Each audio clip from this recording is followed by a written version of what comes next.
homosexualité Sénégal tollul foo xamante ne tey dañu dem ba même les leaders politiques dañ koy utiliser voilà pour arriver à leur fin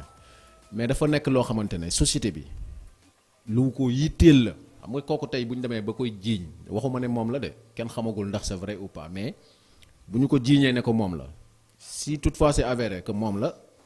dañ ko war a teg ay daan parce que kenn waru ko nangu ci société bi. lu yàq société la wàllum góor jigéen yàlla nañu ci yàlla musal. parce que kenn bëggut a dëkk ak moom nee nañu kër gum ne sax kër googu du naat ni mu war a naatee. ndax bon rek. maintenant si toutefois c'est pas avéré aussi nañ jàpp ne li ñu ko def aussi dañ koo tooñ waaw parce que quand même comme jiiñ la xëy na ñi ko jiiñ am nañ ay preuves. mais bu si toutefois aussi parce que aussi mën nañ jiiñ nit koo xamante ne loolu la fekk en vérité du moom donc nañ ko combattre d'accord ak nuñ ko mën a xeexee mais nañuy def attention aussi ci wàllu jiiñaate beeg diw moom nga ak doom moom parce que mën nañ ko jiiñ koo xamante ne du moom ñu dóor ko gaañ ko mën na ci sax doxee faatu alors que en vérité du moom donc je pense que lu ñu war a def ndànk la maintenant képp koo xamante ne nag leer na ne yow mii moom borom ñaari tur yi nga moom dañoo war a lijjanti say mbir la làpp yu wóor comme ni ko Ndiaga waxee. il a raison laa war a làpp yu wóor yoo xamante ne nii moom. yaakaar naa ne boo ci jógee foo séenatee ku ñu ne kii góor jigéen la da ngay daw. donc muy loo xamante ne vraiment waruñu ko ñàkkal fayda quoi parce que suñu société bi nabu ñun amuñu lu dul moom. te bu ñu sañoon aussi suñu doom yi nga xam ne ñu ngi màgg fekk fi société bu normal fekk fi société bu jag boo xamante ne vraiment. dañuy sàmmoonteeg li nga xamante ni moom la suñu diine may ñu matal ko nag à 100%. bien que dina jafe. mais ñu góorgóorlu ci. mais daal kenn ñaanul ñuy dugg ci société boo xamante ne dañuy banaliser affaire góor jigéen banaliser affaire homosexualité ba sax ñu commencé di dugg ci yenn film yi yenn pièces yi waruñ ko daal banaliser war nañ ko xeex sur tous les plans mais quant à di accuser nit moom nga ak moom la bu ñu amul preuve aussi vraiment tooñ nit aussi baaxul quoi. mami. li nga xamante ne moom moo jëm ci wàllu ngóor ak jigéen yi. ñu ko sànneex di waxee góor ak jigéen yi. donc ñooñu moom nekkul loo xamante ne lu ñu war a négocier la wala lu ñu war a bàyyi mu jàll xam nga am réew tant que nit ragalul def dara rek problème am na. il faut que nit ñi itam ñu ragal a jéggi yenn barrières yi nga xamante ne bokkul ci sunu culture bokkul ci sunu cosaan doonul lu ñu approprié wu et puis surtout formellement ñëpp ko bañ. parce que même bu fekkee on est dans un pays laïque yoo xamante ne doxaluñu charte ak loi islamique mais nekk nañu ci réew moo xamante ne nii maanaam réewum culture la réewum valeur la réewum loo xamante ne nii kenn mënu koo négocier te xam nga le problème de l'homosexualité en tout cas chez nous ñoom bu fekkente ne mënuñoo jaar ci yoon wi nga xamante ne fa la ñu bëgg a jaar dañuy ut ay voies de contournement yoo xamante ne fa la ñu foofooy accès bi mooy gën a yomb ci ñoom ngir ñu mën a jàllale seenu cause xam nga bu njëkkaan boo gisaan góor goo xamante ne sax dafa xaw a efféminé waxuma sax dafa homosexuel mais dafa xaw a efféminé rek yow daf la daan choqué mais xam nga bu ñu demee ba ci à la limite cohabiter ak ñoom nekkatul loo xamante ne nii dafa extraordinaire à la limite dañ ko banaliser là y a un problème parce que il faudrait que aussi ñoom nañu daan ragalee bu njëkk ba képp koo xamante ne yaa ngi woon en tout cas ci lobby bu ni mel lii sa soxla mooy nga yàkkamte gaaw génn dëkk bi ndax leer na la ne ca koñ ba nga dëkk wala ca quartier ba nga dëkk wala ca fa ngay romb bu ñu xamee ne yow mi ci loolu ngay dox dinañ la dóor yoo xamante ne yow dootoo ko bëgg a nettali ci sa àdduna day tax nga xaw a ragal a def yeneen yu ni mel donc liberté boobu noonu moom lañ leen a warut a jox donc je ne parle pas sur le cas précis je parle dans la généralité liberté boobu ci boppam waruñu leen ko jox parce que dëkk la boo xamante ne nii quand même la majorité ay musulmans lañu et je ne pense pas que même yeneen religions yi comme les chrétiens entre autres ñoom itam dinañu cautionner lu ni mel kenn cautionné wu ko li ñu bëgg mooy jigéen nekk jigéen góor nekk góor et puis ñuy doxal noonu ci di nga xamante ne yoon bi ko suñu borom tëralee voilà képp koo xam ne jéggi nga itam boobu yoon bu na la leer ne au-delà de la justice divine tu auras la justice nit ñi ci boppam voilà parce que dinañ la corriger seen bopp nekkul loo xamante dinañ ko mën a baal et puis temps yële passé Nabou je pense que brossé nga ko je pense semaine dernière ou Socé quelqu'un en a parlé ci plateau 2A bi ci fajaru gi mooy voie de contournement yi ma doon wax sànq dessin animé yi nga xamante ne nii yow boo ko seetaanee à la limite dafay légaliser diggante jigéen ak jigéen légaliser diggante góor ak góor yenn émission yi nga xamante ne malheureusement amuñu moyen de contrôle pour que ñu mën a filtrer li nga xamante ne sunu ay doom ñu ngi koy seetaan ñëpp dañuy dem ba yaakaar ne c'est normal ñu gis góor ak góor di séq yenn yi jigéen ak jigéen di séq yenn yi loolu du sunu ko cosaan te du sunu culture il faudrait que ñi xam ne dans ce pays là c'est un pays de droit et puis de deux dëkk la boo xamante ne nii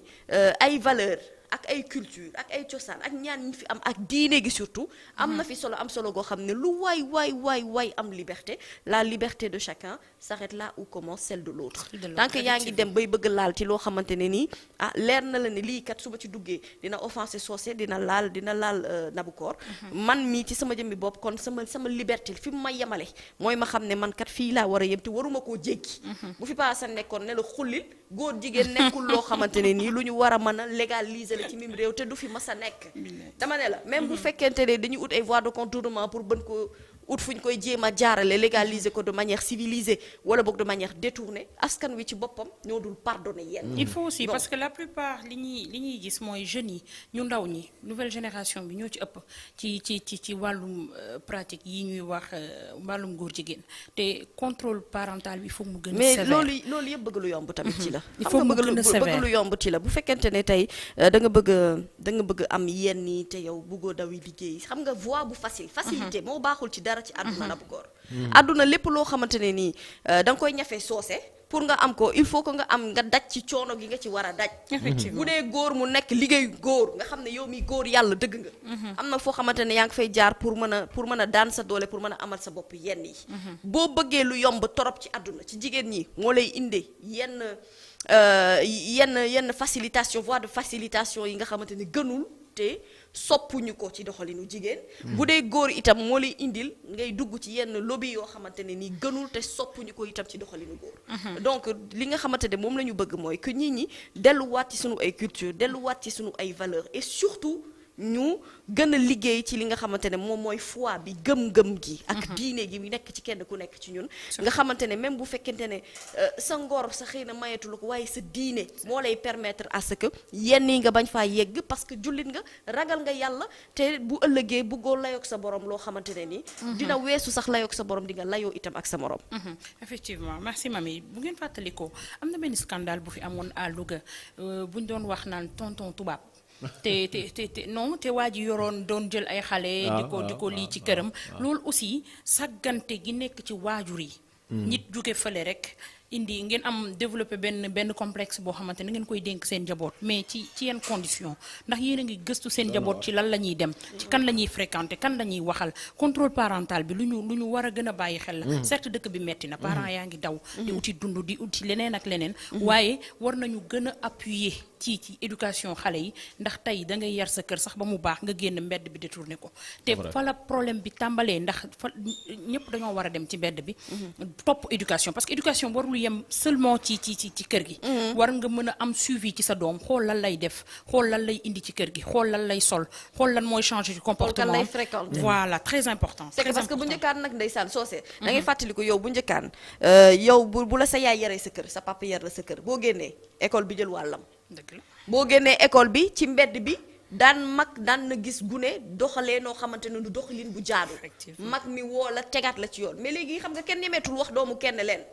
ndax yow ku wax sa doom lenn yow nga attaqué ko histoire ne yow juróo ko jëndoo ko sama doom la amoo droit ci moom amoo kaddu ci moom te pourtant bu njëkkaan ñëpp daan am kaddu ci yaru gune mais léegi professeur bi sax dañ moo koy tax daan am éducation yëpp moo la daan forger nga am yenn caractères yi et surtout nag buñ la yaree nag ci diine parce que diine mooy base bi xam nga éducation yëpp ci base bi la il faut ca ba ngay nekk xale ñu tàggat la ci yenn valeurs yi tàggat la itam ci diine bu mu mënti doon ngir bu ëllëgee yow sa doxalin loo ciy mënti def rek di nga ciy jiital ragal yàlla effectivement merci Socé da nga am lu ci waaw elle a raison wax na dëgg jamono yi sañatoo gis doomu jàmbur ci mbedd mi mu def naka su dul noonu nga dóor ko boo ko defee ay waajuram porté la plainte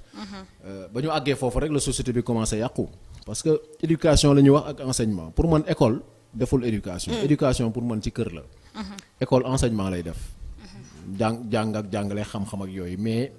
nit niñ ko war a yaree ak jikko yi war a ne ci moom pour man ci kër la war a tàmbalee alors malheureusement nag kër yi wax nga ko léegi parents yi ñu ci bari am nañ tuuti Dañoo càggante démissionné. dañoo démissionné ci seen i doom. Effectivement. da ngay am sa doom doo ko tal boo ko yarul ci biir kër gi mbedd mi yaral la ko. mbedd mi nag moom yaa tout le monde ku baax nga fa ku bon nga fa. te bu fekkee dafa dal ci loxo ku bon nag da koy détourné. affaire homosexualité bi ñuy wax mais y a beaucoup de gens yoo xam ne bëgg a tukki jaral na leen ñu wut kayitu góor jigéen. day dem déclarer ci ambassade yi ne man homosexuel laa way dañ ma persécuté fi ma dëkk uniquement pour lan dem wuti alal nekk li ma mi wax mooy dëgg nit ñi il faut que ñuy doylu bàyyi bëgg lu yomb da ngay gis nit mu am loolook loolu nga jege ko mu ne la man lii laa yow uniquement bëgg nga am alal rek da nga koy fekk si li mu doon tey jeunes yu bari influence moo tax ñuy dugg ci affaire homosexualité te nag bëri na ci réew mi de lu bëree bëri la waaye nag li ma mi wax ak fu ñu ko mënte awee pour jéem ko légaliser ci miim réew te man gëm naa ne loolu du am société bi parewul pour accepter ko. et lii am nii HLM loolu rek firnde la ci. donc kooku ñu jàpp noonu làpp ko ba mu sonn. ñu moytu loolu nañ koy jébbal newuñ ne moom la waaye nag fa mbaxana doonee benn rek. newuñ waaw. dañ leen di jébbal police rek ñoom ñu def seen liggéey. après voilà ñu bañ a risquer aussi di dóor nit ba di ko gaañ. mais ñi koy def aussi parfois il faut les comprendre seen maanaam dañuy mer parce que góor jigéen nit mënul dëkkal. kenn du ko nangu en tout cas quartier bu mu ne. mu leer na kii moom la na waa quartier bi yëpp jóg génne ko quartier bi. bu fekkee fu mu dem mais tey kenn ku nekk ci ñun fii tey fàttaliku nga ba nga nekkee xale loo xamante ne génn nga ci mbedd sa xaritu yaay wala sa xaritu papa dóor la parce que da nga deful lu dul yoon. man rek je vais donner un exemple bi ma nekkee xale musuma xam dexu meew man. ku dëkk Pikine xam na fan mooy dexu meew. mais sama xaritu yaay la dafa ma seen rek ma ànd ak samay xarit di dox ci côté trottoir bi xaw a sori tuuti nag sama kër. mais daf ma jàpp daf ma dóor ba may bëgg a dee. ne ma dox dem suñu kër ne dexu meew laa doon dem et man de toute ma vie ba ni may toll nii musuma xam fan la dexu meew nekk. musuma fa teg sama tànk. pour dire que rek ni. sa kër dañ daan yar mais mbedd bi aussi dañ daan yar. évidemment dafa ku ci nekk da nga am loo doon ragalee école aussi dañ daan yar parce que boo gisaan sa professeur sa fi tey njëkk a daw. sa fit danaan rës mais léegi élèves yi dañuy xeex ak professeurs yi ci école yi. te fi noonu parents yi mu ngi noonu loolu bu moo tax ma ne la gis nga ragal. li tànk ragaloo def dara rek. ndax ragaloo la cay fekk. bu boobaa da ngay am liberté def la neex. lan moo tax sàcc yi du ñu dugg ci dëkku Lebu yi Pa Assane wax na ko fi keroog xam nga et pourtant c'est une vérité. parce que bu ñu la jàppee dinañ la dóor ba biir weex ñu ràjjal la teg la ci suuf. non dañ lay yóbbu ba non seulement dinañ la dóor waaye dinañ la dugg ci saaku dem yóbbu la ba ci digg géej ga waaye yow boo amee chance dund yow nga sant yàlla sax parce que fa lay teg moo tax sàcc yi du ñu dugg ci dëkku Lebu yi xam nga dofuñu tey jii dëkku Lebu itam dina raar nga dégg fa lu mel ni ay genre ay homosexualité ak yeneen yu ni mel parce que dañuy calculer tout le temps réaction wu nit ñi bés buñ ko nànnee wala bés buñ ko xamee ci ñoom voilà donc am na yoo xam ne vraiment il faudrait que ñu susciter comme ñu jëm itam ci wàllu agression il faut que nit ñi ragal a def dara tant que ragaluñu def dara rek dañuy am liberté di franchir li nga xamante ne moom mooy maanaam toutes les interdictions te loolu nag bu boobaa y a problème surtout